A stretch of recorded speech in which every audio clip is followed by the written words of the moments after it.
मोदी सरकार में सुप्रिया सुले को कैबिनेट मंत्री का ऑफर। कांग्रेस का दावा, सुले के चलते रुका हुआ है मोदी कैबिनेट का विस्तार। शरद और अजीत पवार के बीच क्या हुई बात, राज आया सामने। शरद पवार की बेटी सुप्रिया सुले क्या केंद्र की मोदी सरकार में मंत्री बनने जा रही हैं? शरद पवार के बेहद करीबी और महाराष्ट्र एनसीपी के अध्यक्ष जयंत पाटिल को शिंदे कैबिनेट में जगह मिलने जा रही है। पवार के और करीबियों को सत्ता में महत्वपूर्ण जिम्मेदारियां देने की तैयारी चल रही है। अब फैसला शरद पवार को लेना है। पवार के एक फैसले से महाराष्ट्र की राजनीति की दिशा ही बदल जाएगी। कांग्रेस नेता और महाराष्ट्र के पूर्व सीएम पृथ्वीराज चौहान ने शरद पवार और अजीत पवार की पुणे में हुई सीक्रेट मीटिंग को लेकर बड़े राज खोलकर सामने रख दिए हैं।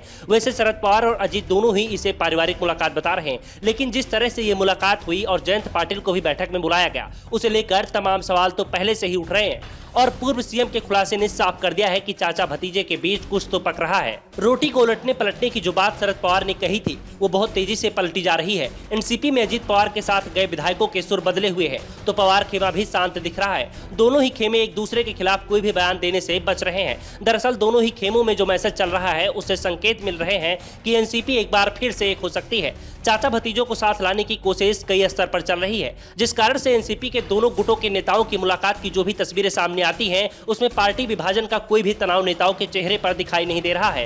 हंसी के ठहाके गूंजते हुए दिखाई दे रहे हैं, जैसे कि विरोधियों से नहीं बल्कि अपनों से मुलाकात कर रहे हों। एनसीपी के दोनों गुटों में आई नरमी और चाचा भतीजे के बीच होती लगातार मुलाकातों को लेकर पूर्व सीएम और कांग्रेस नेता पृथ्वीराज चौहान ने बड़ा दावा किया है। उन्होंने कहा कि अजीत पवार ने पुणे में हुई सीक्रेट मीटिंग में शरद पवार को अपने साथ आने का न्योता दिया है, जिसमें उनके सामने कई प्रस्ताव रखे गए हैं। दरअसल दावा किया जा रहा है कि अजीत पवार की अपने चाचा से बैठक के पहले केंद्रीय गृह मंत्री अमित शाह के साथ लंबी चर्चा हुई, जिसमें शाह ने जो प्रस्ताव दिए हैं या अजीत ने जो कुछ भी पार्टी के लिए मांगा है और शाह ने जिसे लेकर सहमति दे दी है, वही प्रस्ताव अजीत ने चाचा शरद पवार के सामने रख दिए हैं।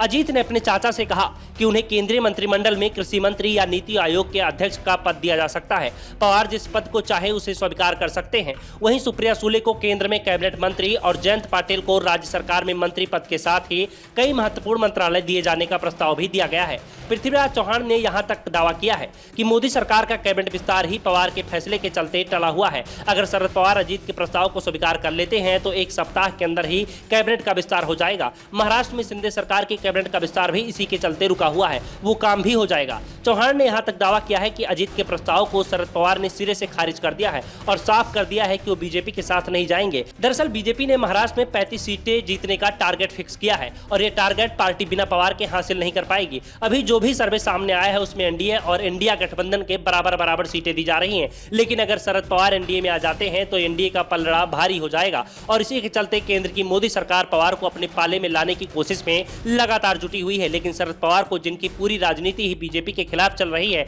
वो बीजेपी के साथ गठबंधन करने को तैयार नहीं दिख रहे हैं। Bureau report, the Dhakad news.